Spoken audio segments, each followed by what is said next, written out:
The Leafs come off a great week, winning 2 out of 3. That's gotta provide some hope for the playoff picture. I mean, we were, after all, 5 points out last week. So, let's look at the standings here. 7 points? That's right, 7 points out with 6 games left. Depressed yet? Welcome to the penalty box.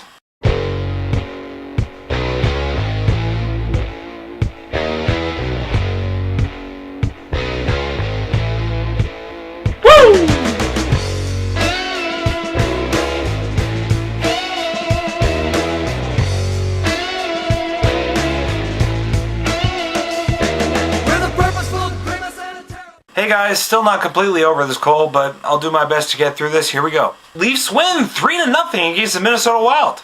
Yeah, another non-playoff team, but a shootout win's sweet no matter who it is. Less than 2 minutes in, the Leafs get on the scoreboard first. That's a rarity lately. With Joffrey Lupul scoring on Nicholas Backstrom. Frenzied activity for the Wild ensues, getting loads of chances, but the Leafs didn't really seem to be able to get anything started. Until Grabowski made it 2-0 halfway through the second. And Carl Gunnarsson makes it 3-0 for the Leafs in the third, virtually shooting from down on one knee. Strangest shot I've seen from a D-man this season. That would seal the deal. Leafs hang on through the remainder of the final period for the win. Nicholas Backstrom had a really bad night here. He faces 17 shots and stops only 14.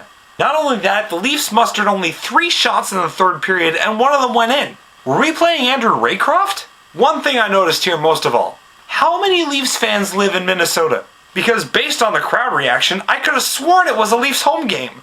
I mean, I know a few people from Manitoba made the 7-hour drive down to see good old James Reimer suit up, but I didn't think it was that many. Did the entire population of Morweena make the trip? And speaking of Reimer, he stops 29 shots in what seems like half a dozen wild breakaways before the Leafs decided to play defense, earning the well-deserved shutout in front of family and friends who made the trip from his hometown, Morweena, Manitoba. And with that, Optimus Rhymes gets his third shutout of the season and of his career, becoming the first rookie goaltender to get 3 shutouts in his rookie season since, wait for it, Mike Palmateer. Impressive. If Reimer becomes the next Palmateer, that would be fantastic. Goaltending has been our biggest need since the lockout. Next game, Leafs make it 3 wins in a row, beating the Colorado Avalanche 4-3. And the Avalanche, like the Wild, are not in a good place, down at the bottom of the standings in the West, but the Leafs needed this win to start off their road trip right, and they made it happen.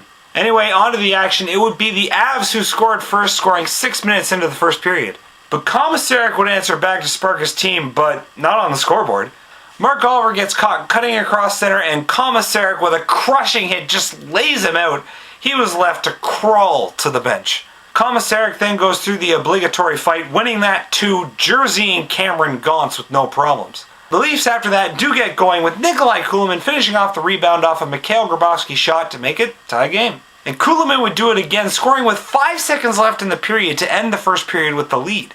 The Leafs get the 2-goal lead halfway through the second, with Bozak tipping a Luke Schenn shot. The Avs would score again, but the Leafs enter the third clinging to that 1-goal lead. And 3 minutes into the final period, it's Lupul to Kessel with the one-timer that ices the cake. Duchesne would score again to make it a 1-goal game, but the Leafs grind it out 4-3. And the Leafs, with that win, come within 3 points of the playoffs. Yeah, enjoy it while it lasts, because Buffalo would win the very next day to push us back to 5 points. But whatever, the Leafs keep pace, showing that they can be competitive. I so wished we had discovered Reimer earlier this season. And wrapping things up, Leafs lose 4-2 against the elite team of the Detroit Red Wings. And hey, if you're going to lose, at least you're doing it against the second best team in the West. But the ramifications of that loss, well, we'll get to it. Henrik Zetterberg gets the opening goal on the power play in the first, and once again, Leafs down early. But halfway through the first, after a wing scoring chance in the Leafs zone, the Leafs busted out to center. Eventually it finds Kadri, shot through traffic, and his second NHL goal. Now that's the Kadri we wanted at the start of the season. Looks like that time in the AHL helped him loads. He's now a legit NHL forward with room to grow. The Red Wings retake the lead halfway through the second off of a Holmstrom screen and tip. It's 2-1. Boyce tries to spark things with a huge hit on Brian Rafalski along the boards. He ends up getting challenged by Justin Abdelkader. Boyce drops the mitts, and after an epic tilt with Abdelkader, we'll call it a draw. The Leafs do respond in the third with a Phil Kessel shot. It's stopped by Howard, but Lupul, getting knocked down by a wing, lying on the ice in front of the crease, uses his stick and sweeps the puck behind him. Tie game. And bad news for the Wings, Lupul injures Jimmy Howard on the play, falling on top of his shoulder. He'd leave the game. So in comes former Leaf backup, Joey McDonald. But the Leafs were unable to generate any momentum off that goal as Jiri Hudler retook the lead half a minute later. That's all she wrote for the Leafs as Todd Bertuzzi scores the empty netter to seal the deal.